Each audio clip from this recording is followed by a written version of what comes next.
The stagecoach lurched to a stop in Newton, Kansas, throwing Lillian Sawyer forward against the worn leather seat, her fingers gripping the edge so hard her knuckles turned white as bone. Through the dust-covered window, she could see the small frontier town sprawling before her, all wooden buildings and dirt streets, nothing like the civilized streets of Philadelphia she had left behind 3 weeks ago. Her heart hammered in her chest as she stepped down onto the platform. Her black mourning dress, already coated with the fine prairie dust that seemed to cover everything in this God-forsaken place.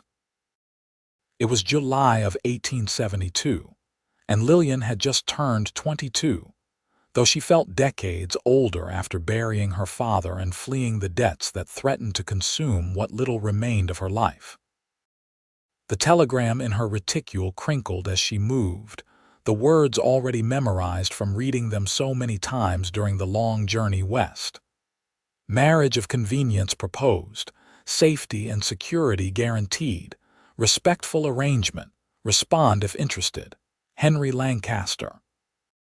She had responded with a simple yes, not because she wanted marriage, but because the alternative was returning to Philadelphia, where her father's creditors waited like vultures, or worse, accepting the indecent proposals from men who saw a young woman alone as easy prey. Safety. That was all she wanted, all she dared hope for. Miss Sawyer. A deep voice cut through her thoughts, and Lillian turned to find herself looking up at a tall man with sun-weathered skin and eyes the color of a summer sky. He held his hat in his hands, revealing brown hair that curled slightly at his collar, and there was something gentle in his expression that immediately contradicted the powerful build of his shoulders and the gun belt slung low on his hips. "I am Henry Lancaster. Welcome to Newton." Lillian swallowed hard, trying to find her voice. In person, he was more imposing than she had imagined from his brief telegram, but there was no cruelty in his face, no hardness that she had learned to recognize in desperate men. "Mr. Lancaster, thank you for meeting me. Please call me Henry." He reached for her trunk, lifting it as though it weighed nothing. "I thought we might talk before making any final decisions. I have a room arranged for you at the boarding house, if that suits you. No pressure, no obligations until you are certain this is what you want." The consideration in his words surprised her, and Lillian found herself nodding, following him down the dusty street. Newton was busier than it appeared at first glance. Cowboys drove cattle through the main thoroughfare, their whoops and hollers mixing with the sound of hammers from new construction and the tinny notes of a piano drifting from a saloon. Women in calico dresses hurried along the wooden sidewalks, and somewhere a dog barked incessantly. "It is not Philadelphia," Henry said, glancing back at her with what might have been an apologetic smile, "but it is growing. The railroad came through last year, and more families arrive every month. I did not come here expecting Philadelphia, Mr. Lancaster." "Henry," he corrected gently, then paused outside a whitewashed building with a sign declaring it Mrs. Patterson's boarding house for respectable ladies. He set her trunk down and turned to face her fully. "Miss Sawyer, before we go any further, I want you to understand why I placed that advertisement. I am not looking for romance or passion. I have a ranch 10 miles outside of town, and it is prospering, but the isolation is difficult. I need help managing the house, and frankly, it would be good to have companionship. Someone to share meals with, to talk to in the evenings. In return, I can offer you security, a home, and respect. Nothing more would be required of you than you were willing to give." Lillian studied his face, searching for deception and finding none. "You do not know me at all. How can you offer such things to a stranger? I could ask you the same question. You agreed to marry a man you had never met." Henry's expression softened. "The truth is, Miss Sawyer, We are both alone in this world, and sometimes survival requires unconventional arrangements. I will not pretend to love you, and I do not expect you to pretend to love me. But I will promise to treat you with kindness and to honor any vows we make." There it was. The honest transaction she had expected, the business-like arrangement that would save her from poverty or worse. So why did hearing it stated so plainly make her chest ache? Lillian pushed the feeling aside. She had no room for sentimentality. "When would you want the marriage to take place?" "Whenever you are ready. Take a few days to settle in, to see the town and the ranch. Make certain this is truly what you want." Henry picked up her trunk again and gestured toward the boarding house door. "I will call on you tomorrow if that is acceptable. We can discuss the details then." Mrs.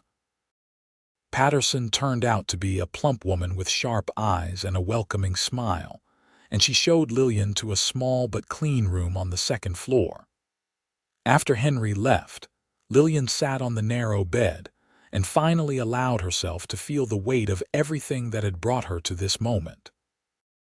Her father's death from pneumonia 6 months ago, the discovery that his business had failed and left nothing but debts, the landlord who had looked at her with calculating eyes when she said she could not pay the rent, the banker who had suggested she might work off her father's debts in ways that made her skin crawl.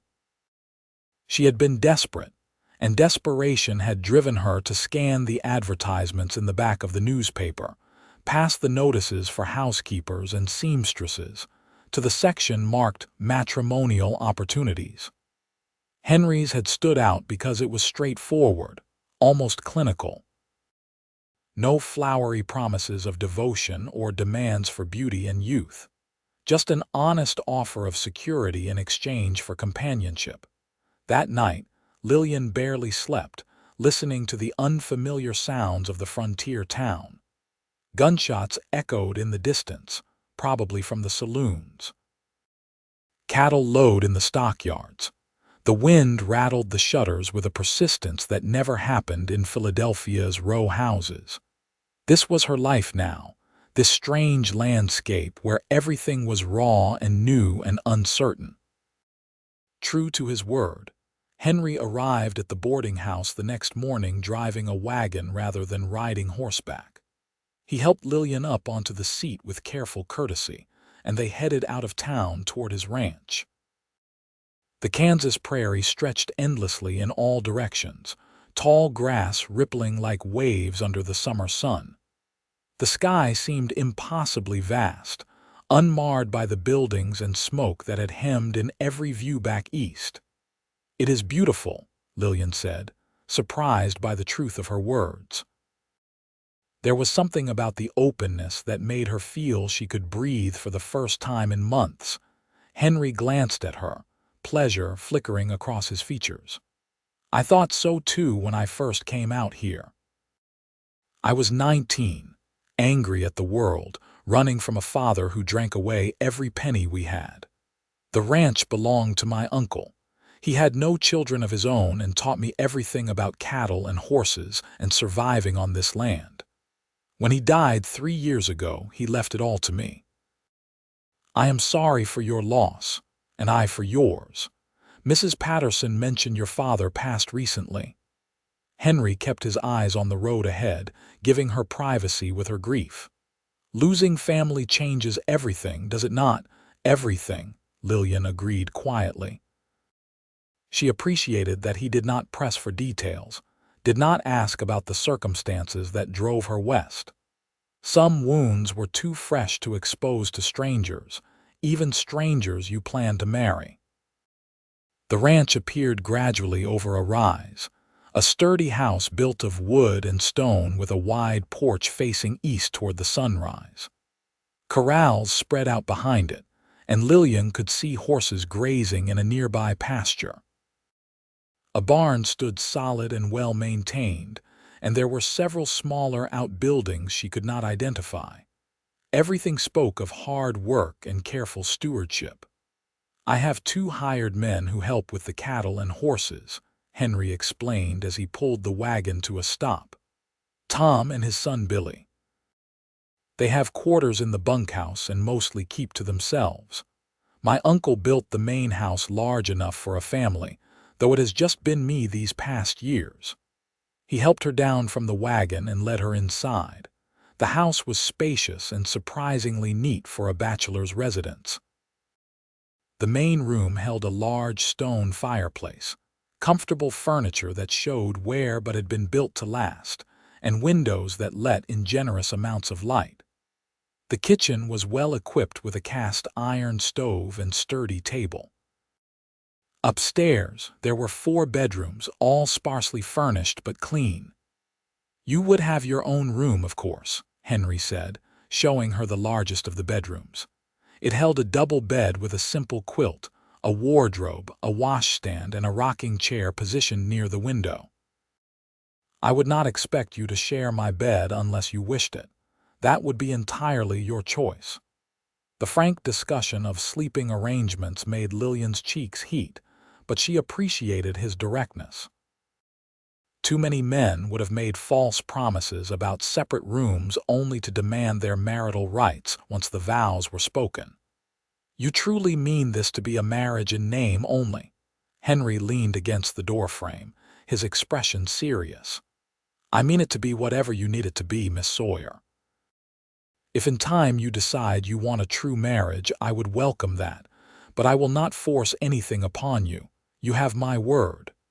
Something in Lillian's chest loosened, a tightness she had not realized she was carrying. "Then yes, I will marry you, Henry Lancaster." They wed 4 days later in the small church in Newton, with Mrs. Patterson and the minister's wife as witnesses. Lillian wore the only dress she owned that was not black mourning clothes, a simple blue cotton that had seen better days. Henry wore a clean shirt and vest, his hair neatly combed, his manner solemn as they stood before the minister and spoke their vows. When the minister pronounced them husband and wife and invited Henry to kiss his bride, Henry merely took Lillian's hand and pressed a chaste kiss to her knuckles, respecting the boundaries they had established. They held a small dinner afterward at the hotel restaurant, making polite conversation about the ranch and the upcoming cattle drive. It felt surreal to Lillian, this civilized discussion with the stranger who was now her husband. But as the afternoon wore on and they drove back to the ranch that was now her home, she felt something unexpected: relief. She was safe. She had a place to stay and work to do, and a man who had promised to treat her with respect. It was more than she had dared hope for a month ago. The first weeks of marriage fell into a careful routine. Lillian rose early to prepare breakfast, finding satisfaction in cooking for more than just herself. Henry ate with appreciation, always thanking her for the meal, always asking if she needed anything from town. They worked separately during the day.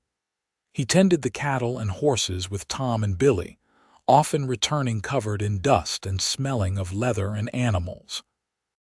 She cleaned the house that had long been neglected by bachelor living, washed clothes, tended the small vegetable garden behind the house, and prepared meals. In the evenings, they sat together in the main room. Henry often worked on tack or read newspapers that were weeks old by the time they arrived in Newton. Lillian mended clothes or practiced the embroidery her mother had taught her years ago. They talked occasionally, stilted conversations about weather and supplies and news from town. It was a peaceful existence, if somewhat lonely, but Lillian noticed things about her husband. The way he always made sure the firewood was stocked so she would not have to carry heavy logs. How he fixed the sticky kitchen window without being asked, simply because he saw her struggling with it. The evening he came back from town with fabric he thought she might like for new curtains, shy about the offering as though worried she would think it presumptuous. These small kindnesses accumulated like coins in a purse, and Lillian found herself watching Henry more carefully, wondering about the man behind the careful courtesy. One evening in late August, a month after their wedding, a storm rolled across the prairie with frightening intensity. Lillian had seen summer storms before, but nothing like this, with lightning that turned the sky white and thunder that shook the house to its foundations. The wind howled like something alive, and hail pounded against the roof with terrible force. She stood frozen in the kitchen, gripping the edge of the table as fear crawled up her spine. Then Henry was there, his hand gentle on her shoulder. "Come away from the windows," he said, his voice calm despite the chaos outside. He guided her to the interior hallway, the safest place in the house, and sat beside her on the floor. "These prairie storms are fierce, but the house is solid. We are safe here." A particularly violent crack of thunder made Lillian jump, and without thinking she grabbed Henry's arm. He did not pull away. Instead, he shifted closer, his presence solid and reassuring. "My mother was terrified of storms," he said conversationally, as though they were not sitting in a dark hallway while nature raged outside. "She used to tell me stories during them to distract herself." "Would you like to hear one?" Lillian nodded, not trusting her voice, and Henry began to speak. He told her about his grandmother, who had sailed from Ireland as a young woman, crossing the ocean alone to start a new life. He told her about his uncle, who had fought in the war between the states and came west because he could not bear to see the destruction back home. He told her about the first time he had seen a tornado, a black funnel in the distance, and how small it had made him feel against the power of this land. His voice was steady and deep, and Lillian found herself relaxing despite the storm. She realized Henry was sharing pieces of himself, letting her into the history that had shaped him. When the storm finally passed and they emerged from the hallway, she did not immediately let go of his arm, and he did not seem to mind. "Thank you," she said quietly, "for the distraction." Henry's smile was gentle in the lamplight. "Anytime you need one, just ask." After that night, something shifted between them. The conversations grew less stilted, more genuine. Henry asked about her life in Philadelphia, and Lillian found herself sharing memories of her mother, who had died when she was 15. She told him about her father's bookshop, how she had loved the smell of paper and leather bindings, how she had read every volume they could not sell. Henry listened with real interest, asking questions, remembering details she mentioned. In turn, he shared more about the ranch, about his dreams of breeding horses as well as raising cattle, about the challenges of droughts and harsh winters. He showed her the account books one evening, not because she needed to know, but because he wanted to include her, to make her feel this was truly her home too. September brought cooler weather and the bustle of preparing for the cattle drive to Wichita. Henry would be gone for nearly 3 weeks, and Lillian surprised herself by feeling anxious about his absence. She had grown used to his steady presence, the sound of his boots on the porch in the evening, the quiet comfort of shared meals. The morning he left, Henry stood in the kitchen with his saddlebags packed, looking like he wanted to say something but was not sure how to begin. "Tom and Billy will be here if you need anything," he finally said. "And Mrs. Patterson said you are welcome in town anytime." "I will be fine," Lillian assured him, though she was not entirely certain that was true. Henry hesitated, then reached out and gently tucked a loose strand of hair behind her ear, his fingertips barely brushing her cheek. It was the most intimate gesture he had made since their wedding day, and it sent an unexpected warmth through Lillian's body. "I will miss our evening talks," he said softly. "I have come to look forward to them." "As have I," Lillian admitted, meeting his eyes and seeing something there that made her breath catch. Not just kindness, but something warmer, something that looked almost like affection. Then he was gone, riding out with Tom and Billy and the small herd they were taking to market. Lillian stood on the porch and watched until they disappeared over the horizon, feeling more alone than she had since arriving in Kansas. The days without Henry stretched long and quiet. Lillian threw herself into projects to pass the time.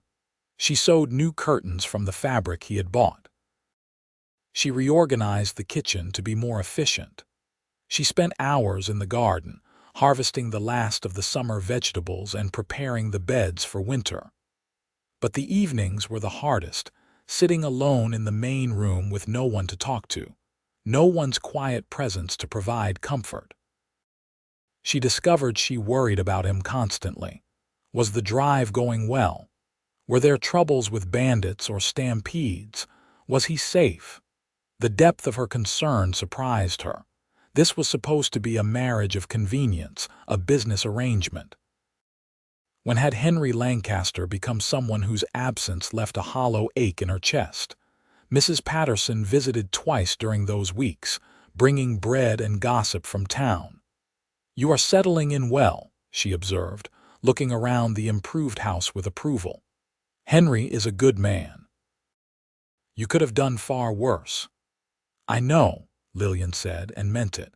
She thought about the other responses she had received to her own inquiries about matrimonial opportunities.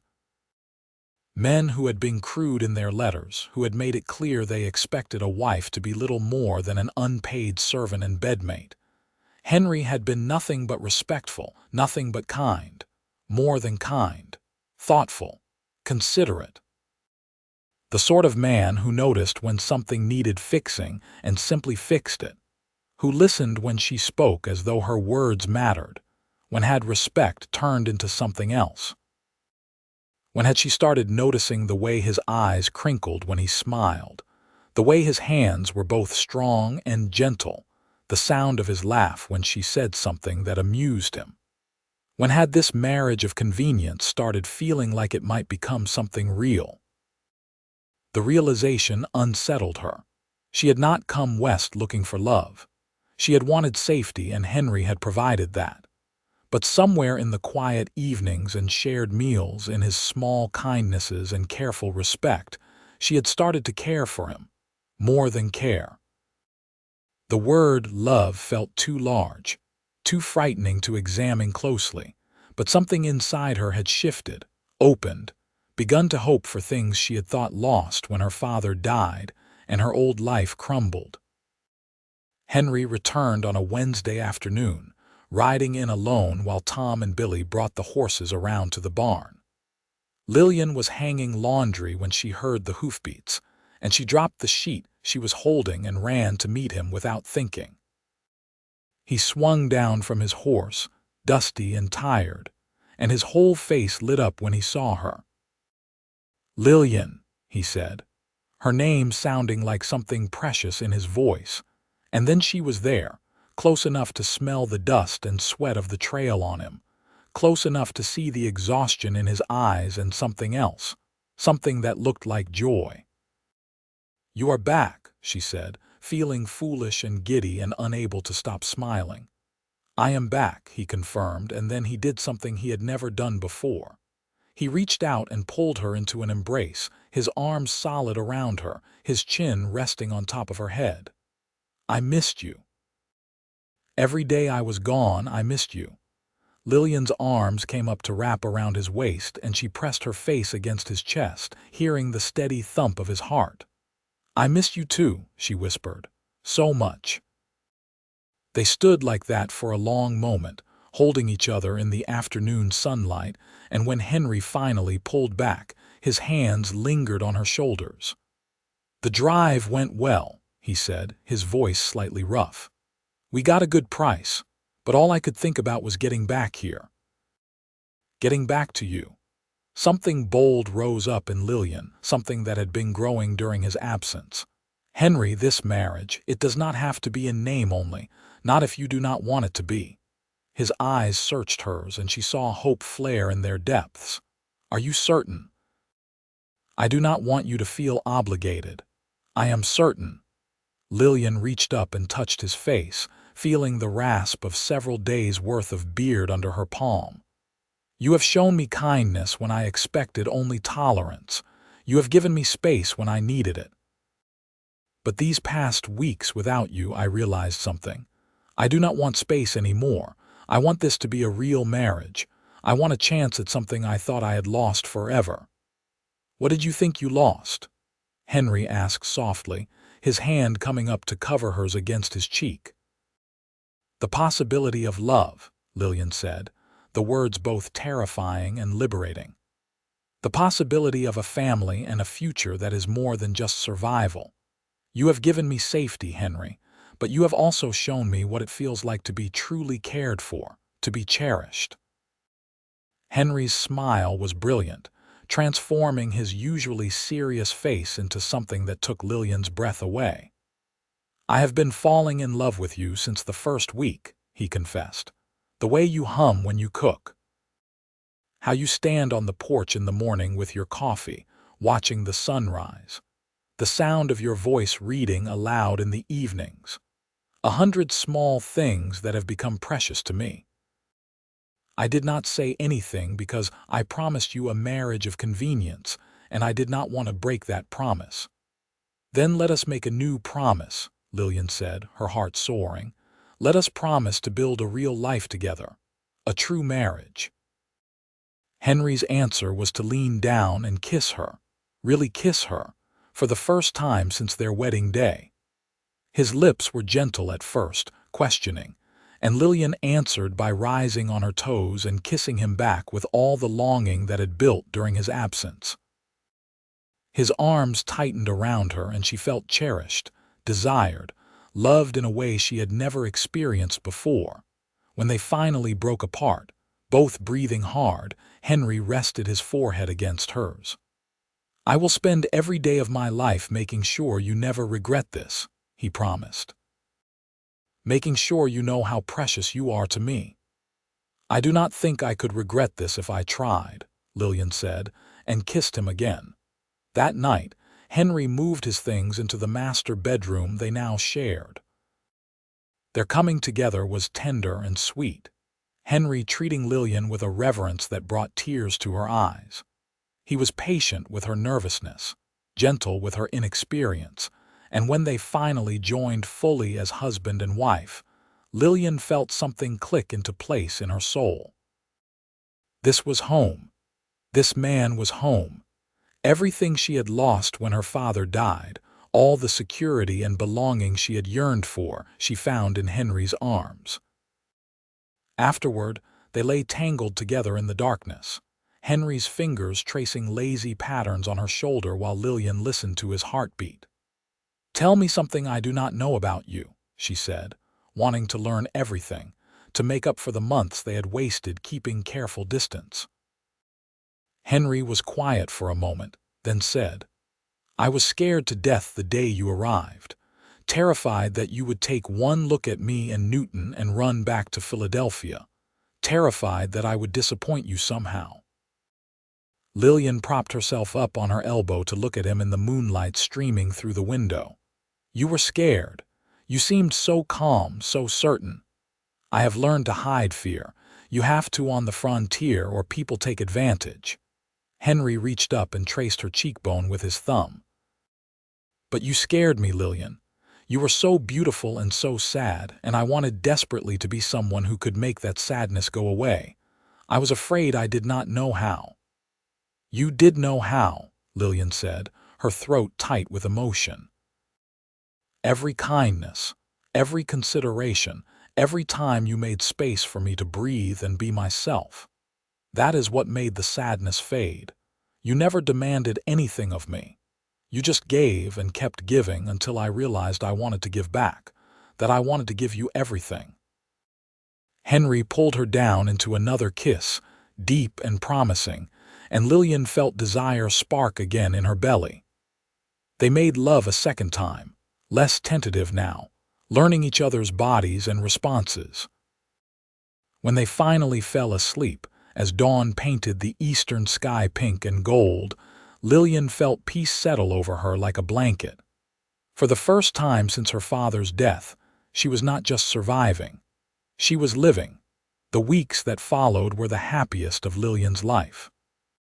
She and Henry were like newlyweds truly in love, stealing kisses when Tom and Billy were not around, talking late into the night about their dreams and plans.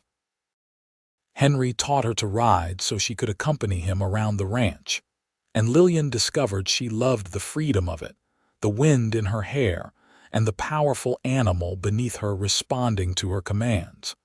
She also discovered that Henry was teaching her other things. How to read the sky for weather changes, how to tell when a horse was injured or sick, the different plants that grew on the prairie and which ones were useful. He included her in every aspect of ranch life, asking her opinion on decisions, showing her the account books and explaining his reasoning for purchases or investments. He treated her as a true partner, and Lillian blossomed under that respect. October arrived with cooler temperatures and spectacular sunsets that painted the prairie in shades of amber and crimson. Lillian and Henry rode out one evening to a high point on the ranch land, where you could see for miles in every direction. They sat together watching the sun sink toward the horizon, Henry's arm around Lillian's shoulders, her head resting against his chest. "I have been thinking," Henry said eventually, "about the future, about what we want." "What do we want?" Lillian asked, tilting her head to look up at him. "I want to build something lasting here, not just a successful ranch but a legacy. I want children someday if you do, a family." Henry's voice was hesitant, as though he was afraid of presuming too much. "I want to grow old with you, Lillian. I want 50 years of evenings like this, watching sunsets together." Lillian's heart swelled until she thought it might burst. "I want that too, all of it. I never thought I would have the chance to have children, to build a real home, but with you, I want everything." They made love there on the prairie as the stars came out overhead, the tall grass hiding them from the world, nothing but the vast sky and each other. It felt sacred somehow, this joining under the open heavens, this promise they were making to each other about the future. Winter came early that year, November bringing the first snows and temperatures that dropped below freezing. The ranch work became harder, requiring early mornings to break ice in the water troughs and long hours ensuring the cattle and horses had adequate shelter and feed. But inside the house, everything was warm. Lillian and Henry had never been happier. On a snowy evening in late November, as they sat before the fire after supper, Lillian gathered her courage to share the news she had been holding close for the past week. "Henry, I need to tell you something." He looked up from the bridle he was mending, immediately attentive. "Is something wrong?" "No, nothing is wrong." Lillian smiled, feeling joy bubble up inside her. "I am with child. I visited Mrs. Patterson last week and she confirmed it. We are going to have a baby next summer." The bridle fell from Henry's hands as he stared at her, his expression transforming through shock to wonder to pure elation. "A baby, truly, truly," Lillian confirmed, and then she was swept up in his arms, Henry spinning her around the room as she laughed breathlessly. "I am going to be a father," he said, setting her down but keeping his hands on her waist as though he could not bear to stop touching her. "You have made me the happiest man in Kansas, in the entire world. Are you pleased?" Lillian asked, though his reaction left little doubt. "Pleased?" "Lillian, I am overjoyed, blessed beyond measure." Henry knelt down and pressed a kiss to her still flat stomach. "Hello in there, little one. I am your papa, and I promise I will do everything in my power to be a good father to you." Lillian threaded her fingers through his hair, her eyes stinging with happy tears. This man who had offered her safety and asked nothing in return. This man who had shown her patience and kindness until she learned to trust again. This man who had cherished her until she understood what it meant to be truly loved. He was going to be a father, and she knew in her bones that he would be wonderful at it. That night in bed, Henry could not stop touching her stomach, marveling at the life growing inside. "When did you start to suspect?" he asked. "About 2 weeks ago, but I wanted to be certain before I told you." Lillian covered his hand with hers. "Are you frightened?" "I am a little. Terrified," Henry admitted, "but also excited. We will figure it out together, Lillian. Everything we need to know, we will learn, and we will have help. Mrs. Patterson has delivered half the babies in Newton. We will not be alone in this." His assurance settled some of Lillian's anxiety. She had worried about giving birth so far from proper medical care, about all the things that could go wrong. But Henry was right. They had each other, and they had a community that would support them. It would be enough. The winter passed in planning and preparation. Henry built a cradle from oak, spending his evenings in the barn working on it, wanting every detail to be perfect. Lillian sewed tiny clothes, marveling at how small they were, trying to imagine the child who would wear them. They talked endlessly about names, and whether the baby would have Henry's blue eyes or Lillian's green ones, whether it would be a boy or a girl. Henry claimed he did not care either way, and Lillian believed him. He would love this child regardless. Christmas was quiet but perfect.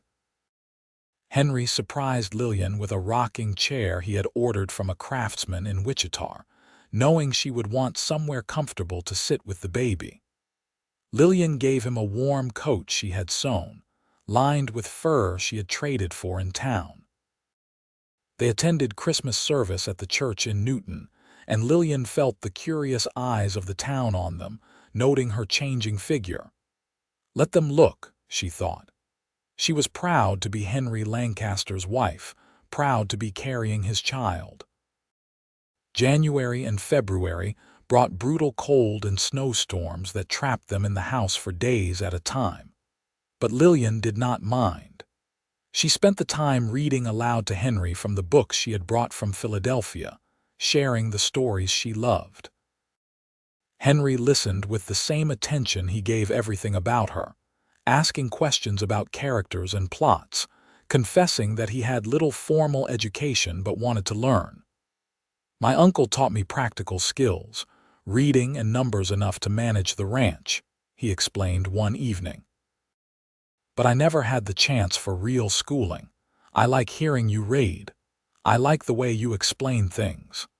So Lillian read to him every evening, everything from Dickens to the newspapers to agricultural journals. Sometimes Henry would fall asleep listening to her voice, his head in her lap, and Lillian would sit stroking his hair, feeling such overwhelming love that it almost frightened her. How had this happened? How had a desperate agreement between strangers transformed into this deep, abiding love? March brought the first hints of spring and relief from the harsh winter. The snow melted, revealing muddy ground and the first brave shoots of new grass. Lillian's belly had grown round and prominent, and she felt the baby moving constantly now, strong kicks that made her gasp and laugh. Henry loved to feel the baby move, would press his hand to her stomach and talk to their child, telling it about the ranch and the horses and how loved it would be.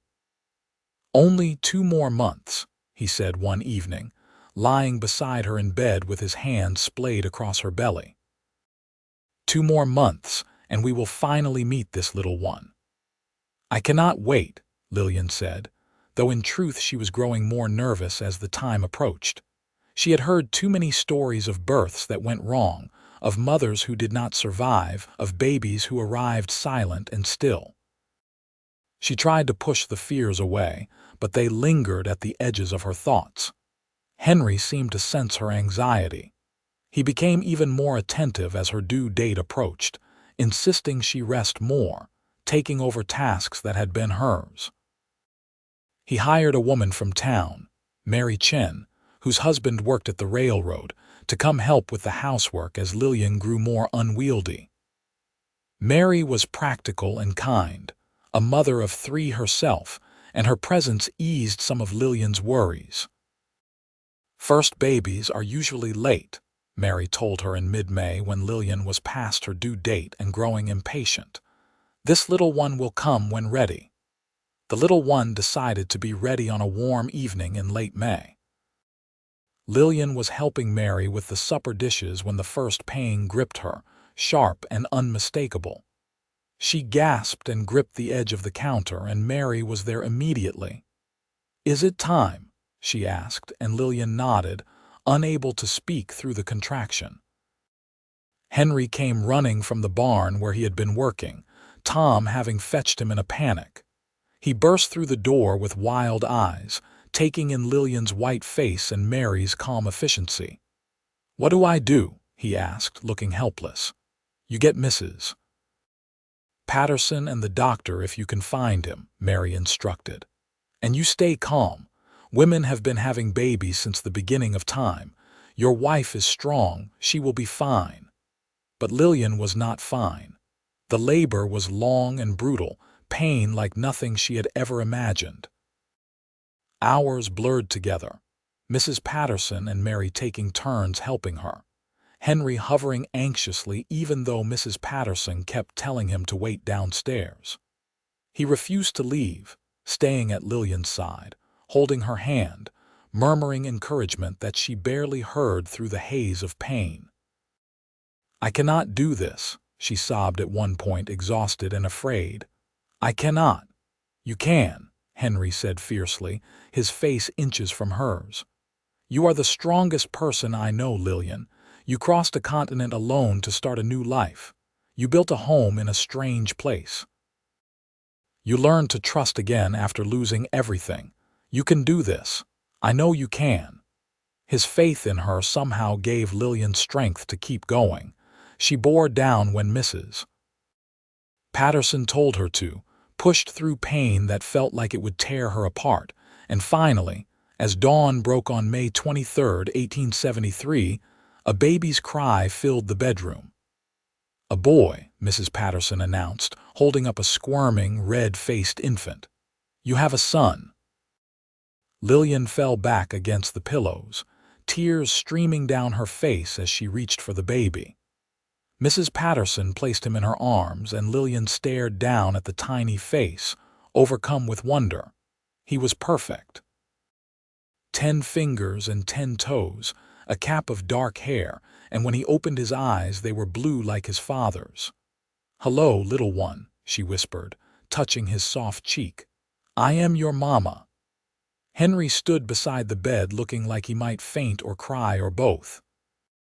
When Lillian held out the baby to him, he took the bundle with trembling hands, staring down at his son with an expression of awe. "He is perfect," he breathed.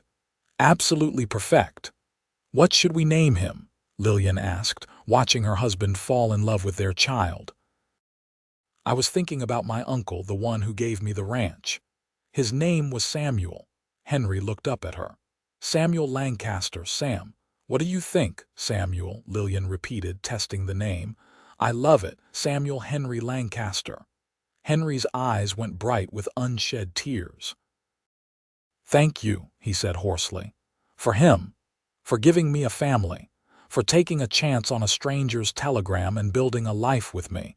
You are everything I never knew I needed." "You showed me what it means to be cherished," Lillian said, reaching up to touch his face.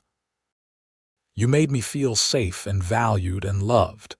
You gave me a home when I had nowhere to go. We gave each other everything that matters." They spent that first day in a bubble of wonder, taking turns holding baby Sam, marveling at his tiny features, his perfect miniature fingernails, the way he grabbed at their fingers with surprising strength. Mrs. Patterson and Mary cleaned up and made sure Lillian ate and rested, then left the new family alone to bond. That night, Henry sat in the rocking chair with Sam asleep against his chest, and Lillian watched them from the bed, her heart so full she thought it might overflow. This was her family. This man who had promised her safety and given her love.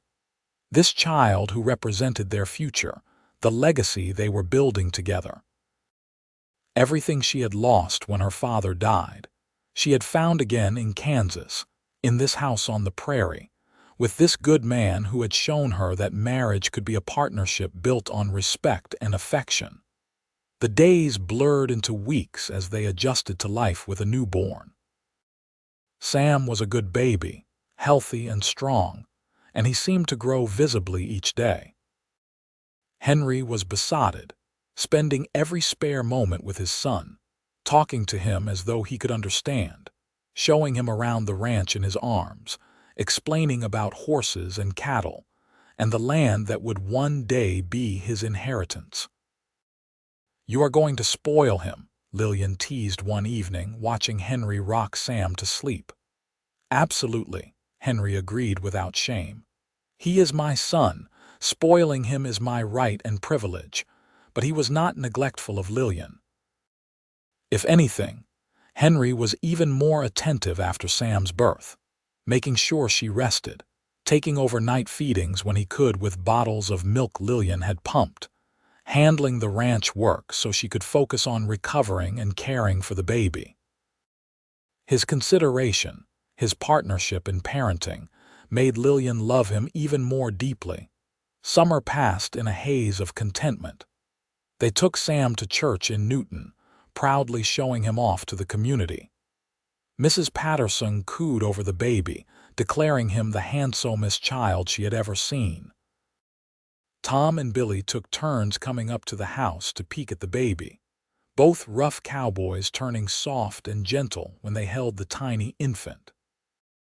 On a warm evening in August, just over a year since Lillian had first arrived in Newton as a frightened woman seeking safety, she sat on the porch with Henry, Sam asleep in her arms. The sun was setting over the prairie in brilliant shades of orange and purple, and somewhere in the distance cattle lowed.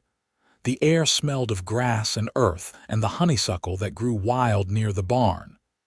"You ever regret it?" Henry asked quietly. "Leaving Philadelphia, marrying a stranger?" Lillian looked at him, at this man who had become her entire world, and smiled. "Not for a single moment. This life, this place, you and Sam, this is everything I never knew I wanted. You gave me safety, yes, but you gave me so much more. You showed me what real love looks like. Patient and kind and steady, not the dramatic passion of novels, but something deeper, something that lasts." Henry reached over and took her free hand, threading his fingers through hers. "I was so lonely before you came. I did not even realize how lonely until I had you here, until the house became a home. You transformed everything, Lillian. My life has meaning now beyond just surviving and working. I have purpose. I have love. I have a family." They sat in comfortable silence as the stars began to appear overhead, countless diamonds scattered across the darkening sky. Sam stirred and made a small sound, and Lillian rocked him gently until he settled.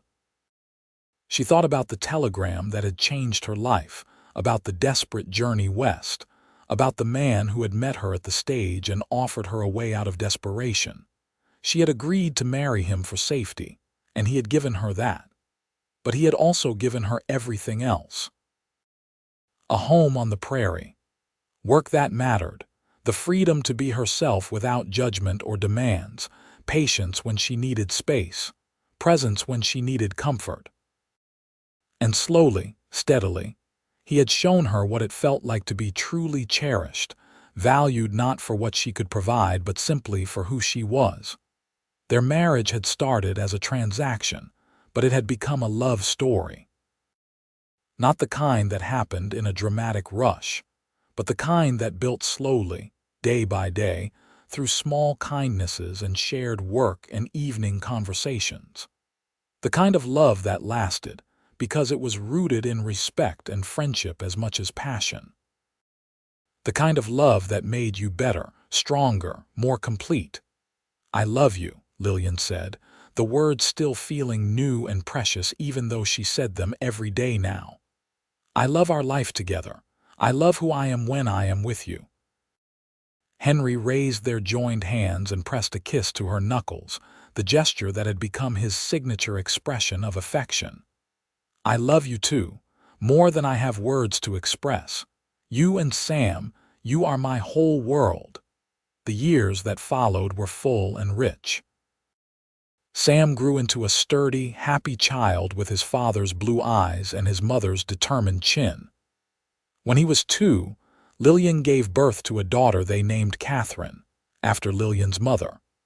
The ranch prospered under Henry's careful management and Lillian's keen eye for finances. They added more land, built a larger barn, and started the horse breeding operation Henry had always dreamed of. They built a life that was about more than survival, more than just getting by. They became pillars of the Newton community, Henry known for his fairness and honesty, Lillian for her kindness and intelligence. They helped neighbors in need, welcomed new settlers, served on the church board. Their home was always open, their table always welcoming. But the heart of everything was the love they had built, the partnership they had forged from that initial desperate arrangement.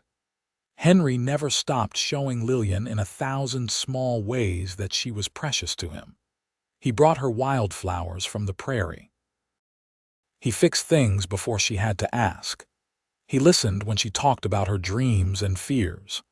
He shared the burden of work and worry, making every decision together, valuing her input as much as his own judgment, and Lillian cherished him in return. She made sure he took time to rest, that he did not work himself into exhaustion. She learned everything she could about ranching so she could be a true partner in their enterprise. She created a home that was a sanctuary, a place of peace and laughter and love. She reminded him daily that he was valued, that his kindness and strength and steadiness were gifts she never took for granted. On their 10th wedding anniversary, they stood together at the same spot where they had watched the sunset all those years ago, now with 3 children playing nearby. Sam was 9, Catherine 7, and little James just 3. The prairie looked the same as it had the first time Lillian saw it, vast and beautiful and eternal. "You remember what you said to me that first day?" Lillian asked Henry, leaning into his solid warmth. "You said you could not promise love, but you could promise respect and security." "I remember. I was a fool who did not know what he really wanted." Henry wrapped his arms around her from behind, resting his chin on top of her head. "But I learned. You taught me that safety and love are not separate things. Real love makes you feel safe, and real safety allows love to grow. You showed me what it means to be cherished," Lillian said, repeating the words she had said to him so many times over the years. "Not just desired or needed, but truly valued. You gave me the space to heal and the support to grow strong again. You never demanded more than I could give, but you also never gave up on me becoming more than I thought I could be." They stood watching their children play, Sam showing Catherine how to skip stones while James toddled after them with determination. This was the legacy they were building together. Not just a successful ranch, though it was that. Not just material comfort, though they had achieved that too. But a family built on mutual respect and genuine love. Children who were growing up knowing they were cherished, safe to be themselves, supported in their dreams. "I think we did all right," Henry said quietly. "2 strangers who took a chance on each other. We did all right." "We did better than all right," Lillian corrected, turning in his arms to face him. The lines around his eyes had deepened over the years, his hair showed threads of gray, but he was still the most handsome man she had ever seen. "We built something extraordinary. A real marriage, a true partnership. We beat the odds."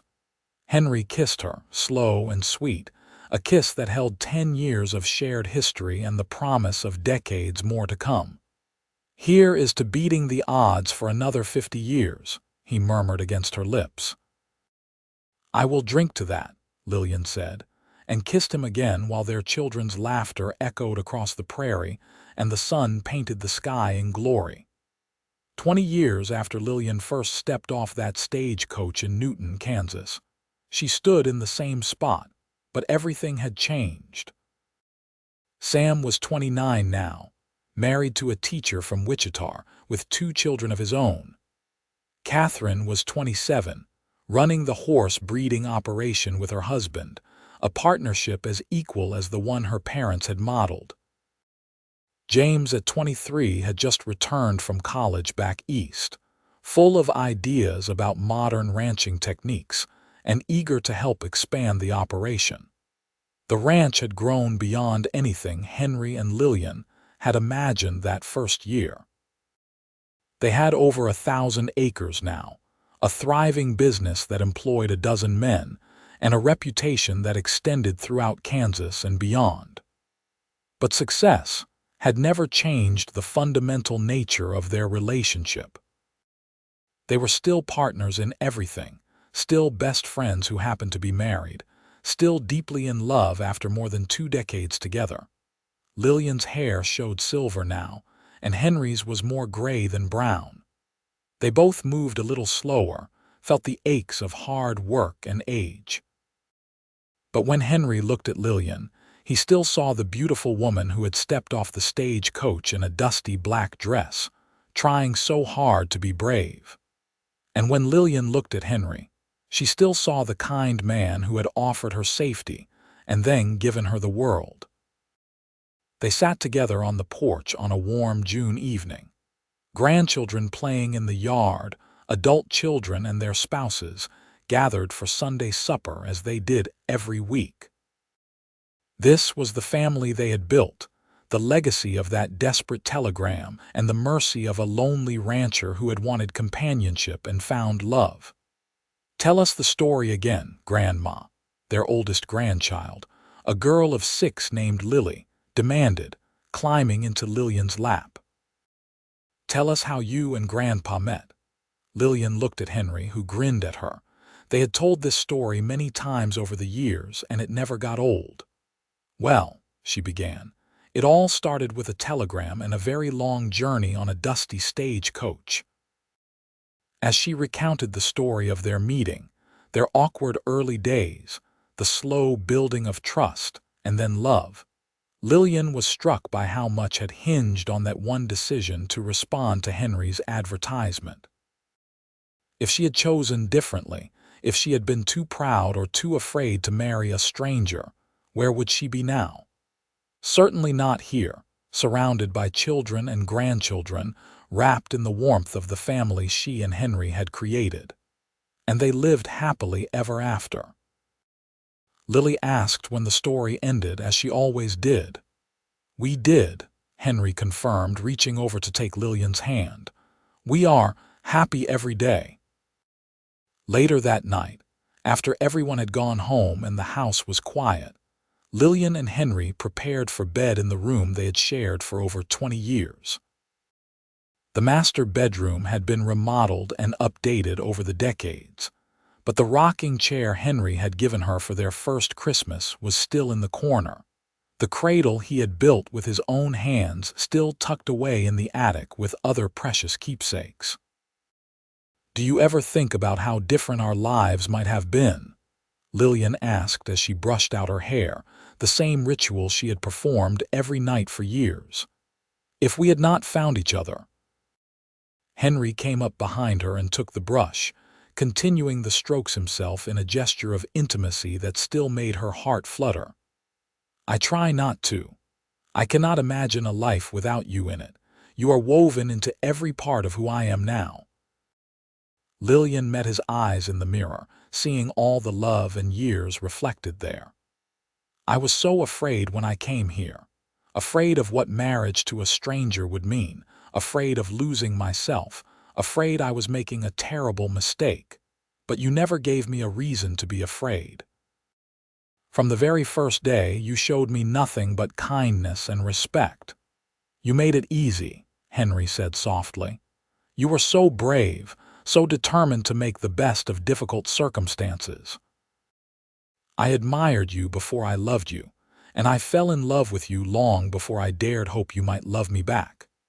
They climbed into bed, settling into their familiar positions, Lillian's head on Henry's shoulder, his arm around her, their bodies fitting together perfectly after so many years. Outside, a gentle rain began to fall, pattering softly on the roof. "I am glad you answered my telegram," Henry murmured into the darkness. "I am glad you sent it," Lillian replied, pressing a kiss to his chest. "You saved my life, Henry Lancaster." "No," he corrected gently. "We saved each other." And that, Lillian thought as she drifted off to sleep in the arms of the man who had shown her what it meant to be truly cherished, was the truest thing either of them had ever said. They had saved each other. A desperate woman seeking safety and a lonely man seeking companionship had found something far more precious. A love that transformed them both, that built a family and a legacy, that proved that sometimes the best love stories begin not with passion but with kindness, not with fireworks but with steady devotion. She had agreed to marry him for safety, but Henry Lancaster had given her everything else: a home, a family, a partnership, and most precious of all, the knowledge that she was loved completely and without reservation, that she was cherished not for what she provided or how she served, but simply for being herself. That was the greatest gift anyone could give or receive. As rain whispered against the windows and Henry's breathing deepened into sleep, Lillian smiled into the darkness. Yes, they had saved each other, and they had built something beautiful from that salvation. Something that would endure long after they were gone, in the children and grandchildren who carried their legacy forward, who knew what real love looked like, because they had seen it modeled every single day in the partnership of Henry and Lillian Lancaster.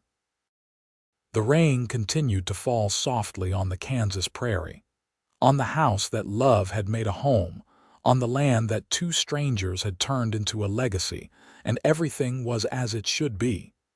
Everything was complete. Everything was cherished.